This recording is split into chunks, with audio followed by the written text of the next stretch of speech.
The final lesson for this week, for week 4, is Lesson 9, Encounter with the West. And this is the turning point between Japan in the pre-modern era, which we looked at during the Edo period, and seeing the country enter the modern age. Okay, so a lot of the events you're going to start seeing and hearing about in Lesson 9, and then especially in Lessons 10 and 11, is going to be about things that you've maybe heard about in world history class in high school, or maybe if you've watched any like World War II documentaries or 20th century history documentaries, a lot of this stuff is going to be familiar. Basically, how does Japan, for the first time in its history, enter the world international stage?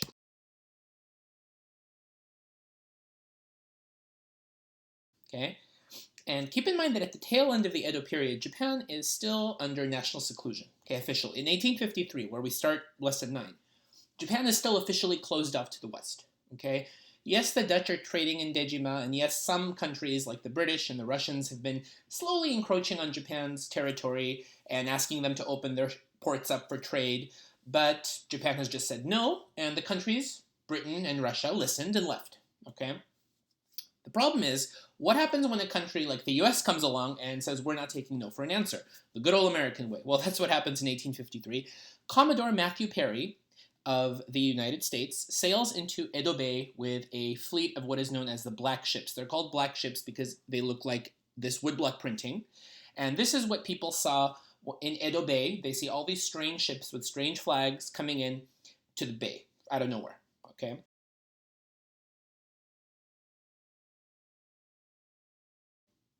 And President Millard Fillmore, I think he was a member of the Whig Party, which was the precursor to the modern Republican Party. He sent Commodore Perry to Japan, and he says, please open Japan up to trade. We're interested in pursuing trade and economic opportunities with the Japanese. If they say no, then you have my permission to fire. Basically, until now, countries have been told no, and they've left, right? President Fillmore tells Perry, if they say no, don't leave. Okay, basically you give them an ultimatum: don't ignore us, or we're going to fire at Edo.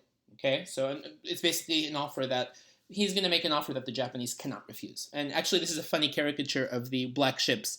If you look at this woodblock printing, they gave the black ships eyes, like it was a demon. Because to the Japanese, these are very strange. You know, most people in Edo hadn't seen these ships before. When the other countries' ships had come in, they'd come into Nagasaki or up north. They hadn't come into Edo Bay. So people were very mesmerized by the black ships. It was like a tourist attraction. Let's go to the bay and look at the black ships.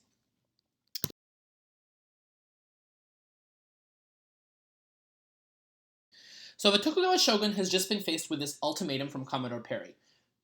You know, the Tokugawa said, okay, can you leave? We're under national seclusion. Perry said, no, I'm not leaving. And if you tell me to leave one more time, we're going to fire on Edo and bombard the city. Okay? The problem was the current shogun, he was the 13th Tokugawa shogun, Iesada, he was mentally ill. And, he had left most of the government he had left most of his government control into the hands of his advisors. And his advisors, though they were very wise, they had never really dealt with something like this before. They didn't know how to deal with this issue. And so the Japanese asked for time. They asked the United States, we're not giving you no for an answer, but please just give us some time to think about how we're going to deal with the situation.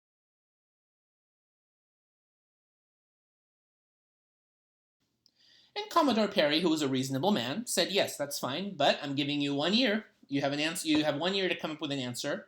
And I'm going to come back in a year. And if you say yes, we're going to start our trading relationship. If you say no, we're going to bombard the city of Edo. Okay. So Perry left. And sure enough, he was a man of his word. The American black ships came back in 1854, the next year, with more ships. So he added some to the fleet to intimidate the Japanese.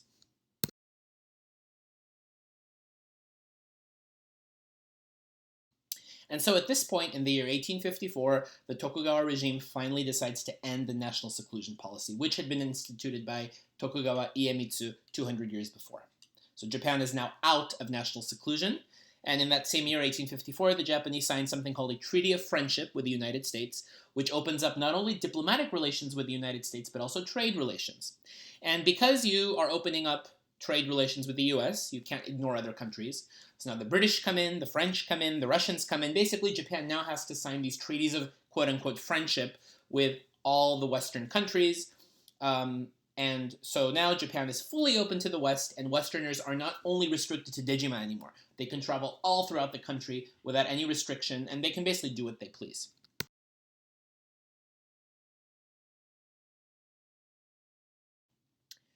In 1856, the first American consul general arrives to Japan, Townsend Harris. And Townsend Harris does what was very common in those days. He basically has the Tokugawa shogun sign several treaties with the Americans. And these treaties were basically agreements determining what the United States could and couldn't do in Japan.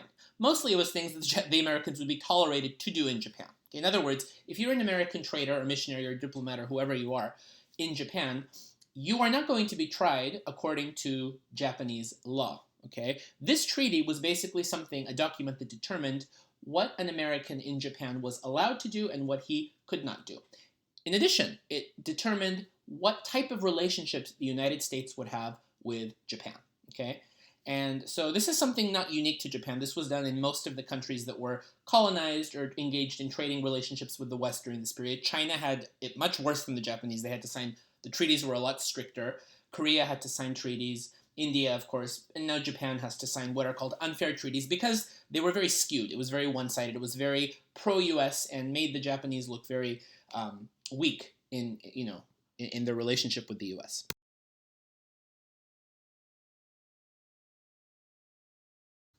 So what did these treaties state? The treaty stated something called extraterritoriality, which states that if a foreigner, in this case, for example, an American, if you go to Japan and you commit a crime, whether it's rape, murder, theft, burglary, anything, if you commit a crime, you will not be tried in Japan under Japanese law. Okay, for example, if you commit murder, if you murder a samurai, if that was a Japanese person, they would be beheaded on the spot. If this is an American person, they're not allowed to be tried under shogunate law. Instead, what happens to them? They will be arrested by an American representative.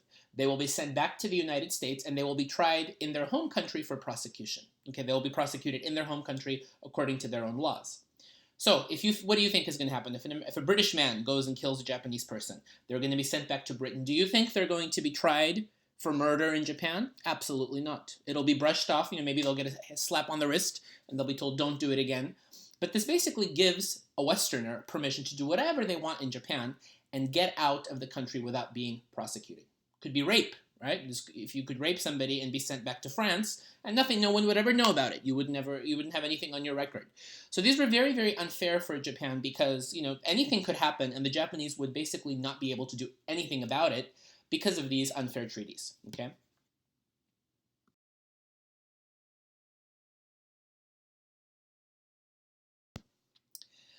Another element of the unfair treaties was something called the favored nation clause, or clause rather.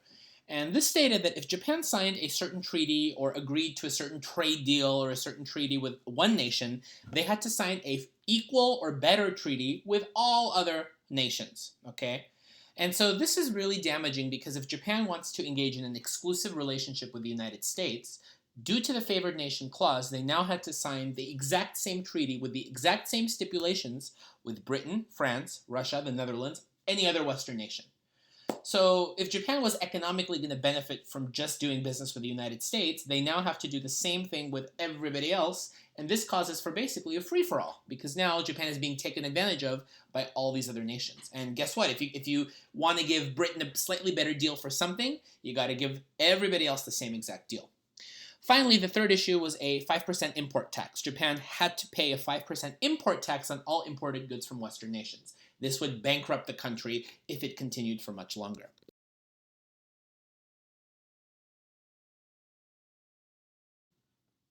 So this is the woodblock print of representatives of the various nations. We have the United States, of course, in the center, Britain, France, the Netherlands, and I believe Russia in the top right corner. These are the representatives of these countries, along with, of course, military powers, meeting with representatives of the shogunate.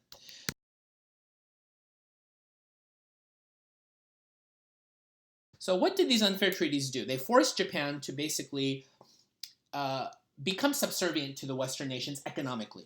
And also, they couldn't really fight back because if there was ever any attempt to do something, thanks to extraterritoriality, a Westerner could get away with whatever they wanted in Japan and would never be prosecuted for it. Okay? And these unfair treaties, it's not unique to Japan. This was actually why European countries were able to colonize so many countries in Asia.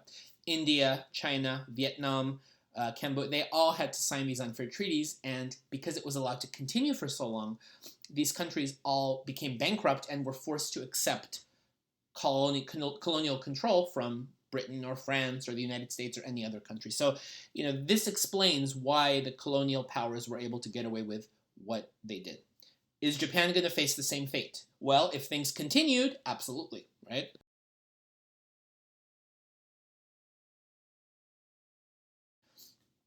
Of course, many, many Japanese are opposed to not the unfair treaties themselves, but rather the Tokugawa's decision to sign the unfair treaties. And of course, the National Learning School philosophers are extremely upset because they're saying, we're a divine nation. Why do we have to even associate with these barbarians, was the term they used, the foreign barbarians? Why do we have to associate with them? We're divine. We should just send them away and, the gods will take care of them, where we shouldn't be scared. Also, interestingly enough, several Tozama daimyo clans, remember, outside daimyo clans, these were people who had allied against Ieyasu at the Battle of Sekigahara 250 years before, and they had been shut out of administration for the last 2.5 centuries. They were opposed to the treaties. They said, why did the Tokugawa make this foolish decision to sign these ridiculous treaties with the United States and other countries? And they said, why didn't the shogun consult with us? We would have given our advice. Maybe we have a better suggestion. Why didn't you ask us?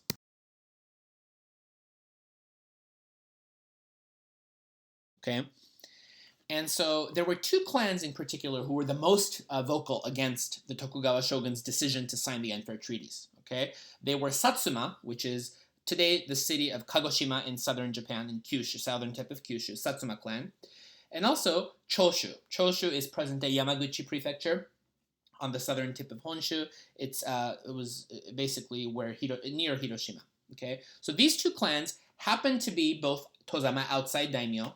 They had been shut out of shogunal rules and administration for the last 2.5 centuries. They had no voice, but they're saying, why did the Tokugawa and his advisors agree to sign these ridiculous treaties without asking us? Maybe we have our advice.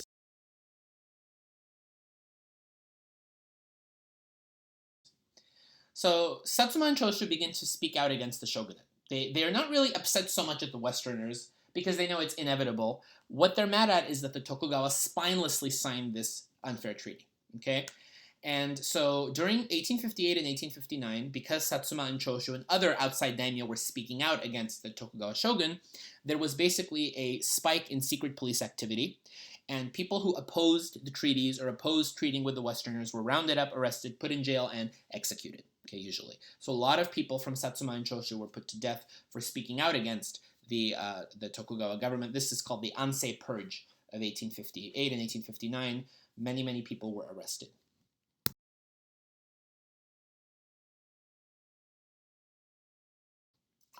So the Tokugawa shogunate severely weakens in the 1860s because you have all this opposition from Satsuma, Choshu, and also other outside daimyo clans.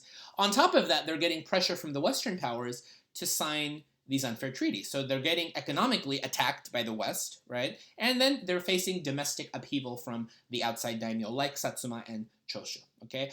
I personally cannot blame the Tokugawa because they really had their hands tied. If you think about it, it's not like they signed the treaties because they wanted to, hey, let's trade with the West, we want to be friends. They didn't really have a choice, okay? It was basically, if you don't sign, we're going to attack you. And so Satsuma and Choshu didn't really understand or want to understand, but the Tokugawa had no choice. I think Satsuma and Choshu were mostly upset because they felt that they hadn't been consulted, which also should come as no surprise. They are outside daimyo and they had never been consulted on anything for the last 250 years.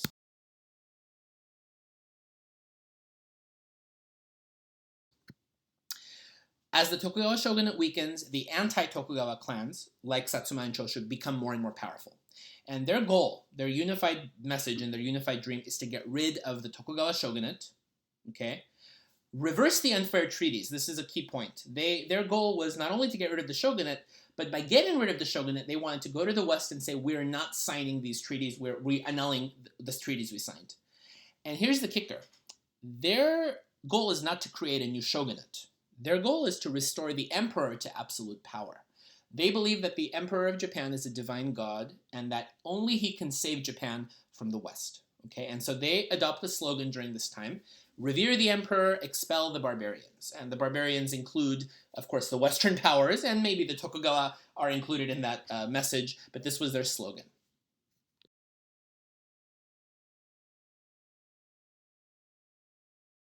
And how are they going to revere the emperor and expel the barbarians? By taking matters into their own hands. So in 1862 and 1863, while we in the US are fighting our civil war, Satsuma and Choshu take matters into their own hands. And they basically start engaging in guerrilla terrorist activity inside Japan. Their samurai, members of these two clans, kill several European merchants and civilians who happened to be in Japan: traders, civilians, people who were living there. And Choshu took the surprising move of actually firing at American ships who had docked in their harbor. So they take their cannons and they fire on the U.S. Navy. Okay, in the middle of, without any declaration of war, they just fire at the American Navy.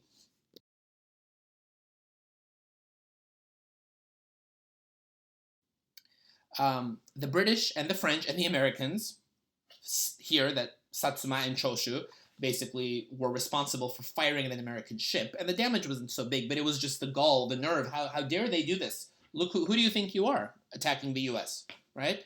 So they fight back dirty. They attack the cities of Satsuma and Choshu. They bombard the cities with their cannons. Okay, so the cities bombarded, quite a few civilians die.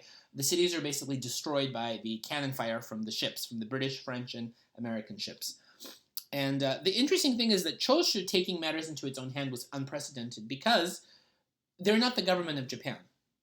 If you think about it, they are one province in the city. The Tokugawa shogunate had nothing to do with this decision. It's like if the state of California suddenly attacks North Korea without any, with its National Guard, without any permission from the president or the federal government. Same thing here.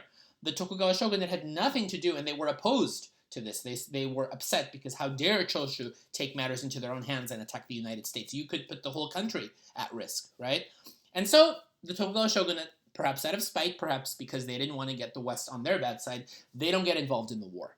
They basically sit back and watch Satsuma and Choshu take a beating, and that really upset the two provinces. They said, "How you guys didn't come to our aid? We were getting attacked." And the shogunate probably said, "Well, then you shouldn't have attacked them in the first place. That's why we're not going to help you. Did you learn your lesson?"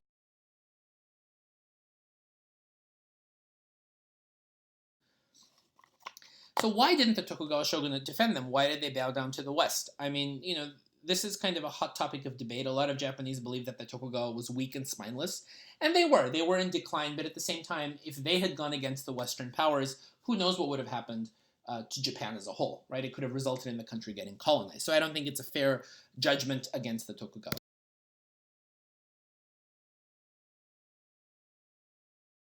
Anyway, in the year 1866, Satsuma and Choshu, along with other outside daimyo who were opposed to the Tokugawa and to the unfair treaties, they finally rise up in rebellion against the Tokugawa shogunate. Okay, and this rebellion was a long time coming. It wasn't just about the unfair treaties. It wasn't just that the Tokugawa shogunate signed the treaties without consulting the entire country. Although that's what they said. They said we should have had a whole council, a whole meeting with everybody and decided how we're going to deal with the unfair treaties. You, the shogun, signed it without even asking anybody. That's why we're mad. But in addition to that, they were just tired of being treated like second-class citizens. The Tozama daimyo had been shut out of government for the last 266 years, and it was time for them to be listened to. And now they were being listened to. So Satsuma and Choshu's goal was to, number one, get rid of the Tokugawa shogunate, and number two, to restore the emperor to power. And the emperor has basically been out of politics for the last 400, 500 years. But the imperial court in Kyoto was secretly opposed to the unfair treaties. They did not like the way that the shogunate had handled it. They wanted to get rid of the shogunate because they felt that they were no longer doing a good job in leading the country.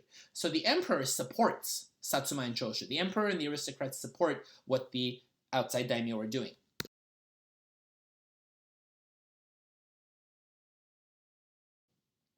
Two of the main leaders from Satsuma and Choshu were very important in basically organizing the rebellion.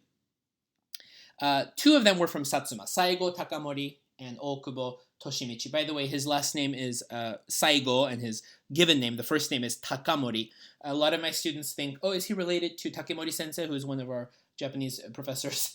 There's no relation because his last name is Saigo, okay, and it's Takamori, not Takemori. So please don't be confused. These two were from Satsuma, but many other men from Choshu and other outside daimyo clans helped in the rebellion as well. So this starts a civil war, the first time that there has been a war in the country really since the Shimabara Rebellion 200 years before. And this civil war was on a much bigger scale. It's called the War of the Year of the Dragon, because 1868 was the Year of the Dragon. And it's basically between the daimyo, the outside daimyo, and you also have a lot of fudai or house daimyo joining in too, because even the daimyo that were in the house column felt that they had not been properly consulted by the shogun. So a lot of the daimyo are now basically fighting against the Tokugawa shogunate and their immediate relatives, the cadet daimyo. Okay, so the Tokugawa really have no allies. Okay, the vast majority of daimyo warrior clans wanted to overthrow the Tokugawa regime and also to restore the emperor to power. Okay, so you have samurai now fighting for the imperial cause. And the current emperor, Komei, he supports these clans against the Tokugawa shogunate, of course, because he's going to get his job back, right?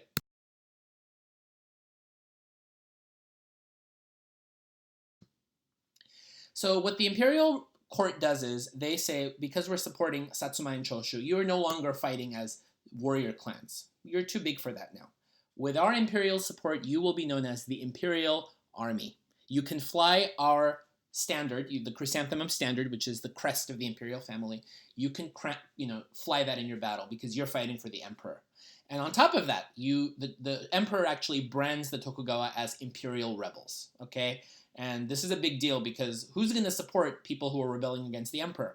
Even though Satsuma and Choshu were the ones who started the rebellion against the Tokugawa are the ones branded as rebels. So it's all perspective, right? It's all how you look at it.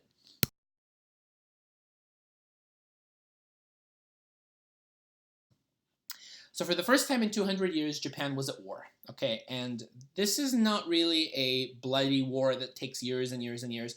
There wasn't a lot of bloodshed. The fighting, it was mostly political fighting and, who's going to make what move, who's going to, turn against who, etc. There was some minor fighting outside of Kyoto and also in the northern part of Japan. But other than that, it wasn't a bloody war.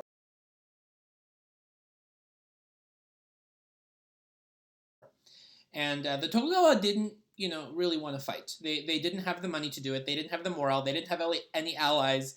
They had the pressure from the West on the other side. So it was just a futile fight. They knew they were going to lose. And also, they didn't want to go up against the emperor. Okay, that was a big deal as well. So, even though the emperor had the support of Satsuma and Choshu, his support made it possible for the Tokugawa to say, you know what, we don't want to get involved in this.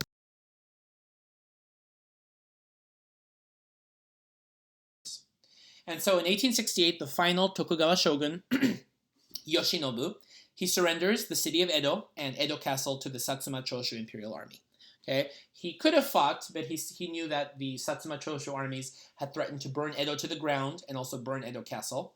So Shogun Yoshinobu said, I want to give it up without a fight. I don't want to cause useless bloodshed. I'm surrendering. So what happens to Yoshinobu? He's not put to death. He's actually simply put under house arrest for a few years. And he actually dies in 1913. He lives a very long life. And his descendants are still around today. They're actually doctors in Japan, the Tokugawa family. But anyway, the Tokugawa shogunate, which brought great peace and great prosperity to Japan, was dissolved after 250 years. And actually, on top of that, the shogunate system, which was started by Minamoto no Yoritomo in 1192, and basically had been the form of government of Japan for the last 1,000 years or almost 1,000 years, was no more. There would be no more shogunates. The Tokugawa shogunate was the third and final shogunate of Japan.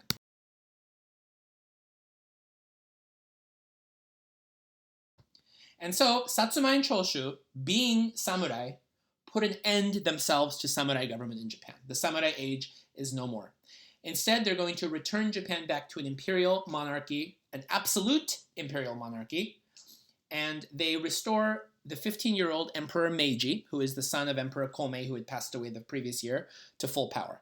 That's why this is called as the Meiji Restoration. You might have heard about this in a world history class or something, but you're restoring the emperor. There has been emperors this whole time, right, from the same family. But what this does is it restores the imperial family, the emperor, to absolute power. He no longer is going to be playing second fiddle to a shogun or to a samurai or to a warlord. The emperor is going to be the ultimate authority in the country once again.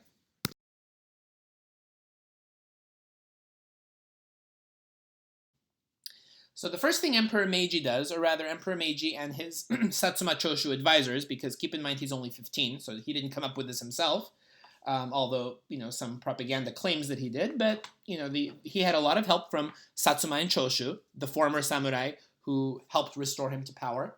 So he comes up with a 5-article charter oath. Okay, and what a charter oath is, it basically tells the Japanese people how the emperor is going to rule his country. Okay. So in this 5-article charter oath, the emperor states that Japan is going to be reborn as a new country. Old traditions of the past, in other words, the warrior samurai system, okay, they're going to be abolished and replaced with modern Western new traditions, okay? And it also puts an end to the social class caste system of the Tokugawa regime. It states that all social classes can participate in government, okay? So we're not going to be shutting out farmers anymore. We're not going to be shutting out artisans anymore. There's no social class system. Everybody's equal and everyone's going to participate in the new government. It was a very radical document for the time.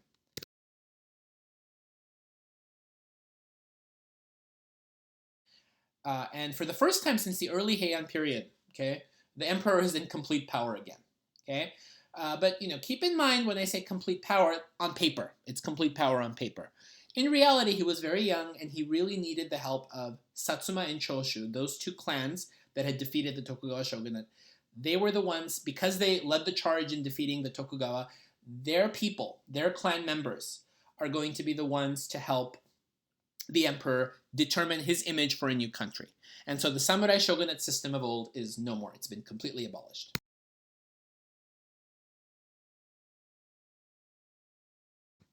So what are the goals of the new Meiji government? Okay, we call it the Meiji government, and this is also now the beginning of the Meiji period, named after the Emperor Meiji. So the Meiji government had 2 goals. Number 1, turn Japan into a modern westernized country. Okay, why do we want to make Japan into a modern westernized country? Well, they believed that if Japan became a modern nation, they would gain the respect of the Western powers. That the Western powers would say, "Wow, how did you guys do it? That's amazing." If they got the respect of the West, the Japanese government felt that they could overturn the unfair treaties. They felt that if they got the respect and were seen as the West, by the West as being an equal country, of equal power, of equal standing, that the West would say, you know what, forget those unfair treaties. You don't have to pay the import tax. You don't have to worry about extraterritoriality. You're our equal now, and you will not be colonized. You're going to be on our side. That's what the Meiji government thought, that if we become like the West, they'll treat us like one of them.